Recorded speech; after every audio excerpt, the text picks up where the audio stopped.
This deleted scene from Loki Season 2 shows Loki talking to Mobius, seemingly trying to calm him down. Loki mentions how many people have called him evil and starts listing names. This scene, while cut, reveals significant details. Remember, this is the Loki picked up from the Avengers movie timeline, so the names he drops relate to his past, not his future. The most striking names mentioned are Hercules and Bor. Now, why are Hercules and Bor so important or relevant here? Let's dive into it.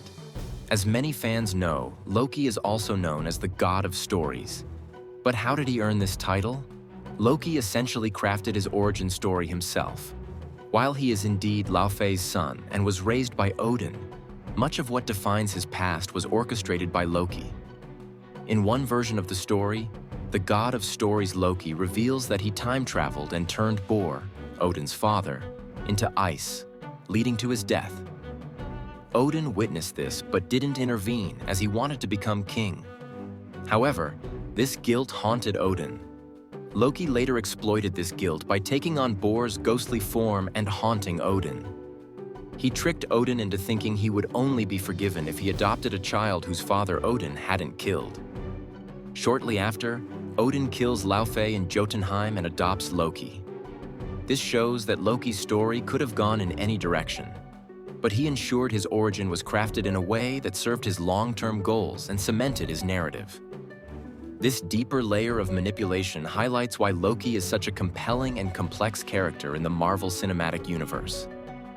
The Loki we see in this deleted scene hints at how he will become more powerful in the future, potentially evolving into the God of Stories.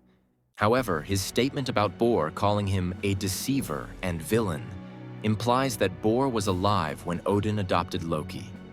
This suggests Bor had first-hand interactions with Loki, which adds an intriguing twist to the timeline. In the Thor, Love and Thunder post-credits scene, Zeus commands Hercules to go to Earth and reclaim their honor, implying a future clash between Hercules and the Avengers, particularly Thor. While Thor and Hercules are allies in the comics, their rivalry could be fueled by Thor's attack on Zeus or a deeper history. Loki's mention of Hercules in this scene implies a prior encounter, potentially one that triggered Hercules' animosity. This could mean Loki manipulated events in the past, creating friction between Hercules and Thor. Warriors 3 and Laufey, familiar names tied to Loki's past, especially since Laufey is his biological father. Heimdall, a notable Asgardian figure whose connection to Loki spans loyalty and opposition. Absorbing Man. In the comics, Loki grants him his powers through a magical potion, but in the MCU's Agents of his powers are linked to experimentation. Whether the show is canon remains debatable, but Loki's mention of Absorbing Man hints at a connection that could tie into future narratives. Amora the Enchantress. While not yet introduced in the MCU, Amora is a powerful sorceress with a shared history with Loki in the comics, including romantic ties. Interestingly, Sylvie from Loki seems influenced by Amora's character, blending elements of Enchantress and Loki's variant. This connection suggests that Loki and Amora's past may influence Sylvie's story. Loki's acknowledgement of these characters, especially Hercules, Bor, Amora, and Absorbing Man, hints at future MCU arcs that delve deeper into mythology and cosmic themes. It also reflects Loki's pivotal role in shaping not just Asgardian history, but also the stories of others like Hercules and Thor. His transformation into the God of Stories would align perfectly with his ability to manipulate and redefine narratives, whether in the past, present, or future. The Absorbing Man's origin in the MCU, as shown in Agents of S, attributes his powers to Hydra experiments post-Avengers. This creates a disconnect with Loki's supposed interaction with him, as the timeline doesn't match. This can only be explained if Loki, off-screen, encountered Absorbing Man during an unseen mission. Another discrepancy lies in Loki's mention of Donald Blake, Thor's alter ego. In the MCU, Donald Blake is referenced but never fully explored as a character. For instance, in Thor 2011, the name appears on a tag, but Thor is always recognized as himself, even in human form.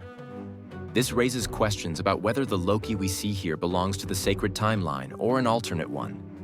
If it's the latter, his history with characters like Donald Blake and others could be vastly different, explaining these inconsistencies. Historically, deleted scenes in the MCU often exist in a gray area of canon until they are referenced later. For instance, Thor: Love and Thunder. A deleted scene shows Zeus willingly giving his thunderbolt to Thor, which contradicts the actual movie events. Avengers 2012. Bruce Banner mentions attempting to end his life with a gun, a reference to a deleted scene from The Incredible Hulk. This was later integrated into the MCU narrative. Given this history, unless the Loki deleted scene is explicitly referenced in future projects, its canon status remains uncertain. The fact that this scene was removed suggests it either contradicted existing narratives or wasn't deemed necessary for the main storyline. This deleted scene could either hint at alternate timelines, unseen missions, or storytelling experiments that didn't make the final cut.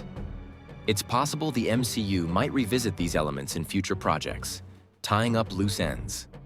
Until then, the scene remains a fascinating what-if moment for fans to speculate about. What do you think? Could this scene hint at alternate timelines?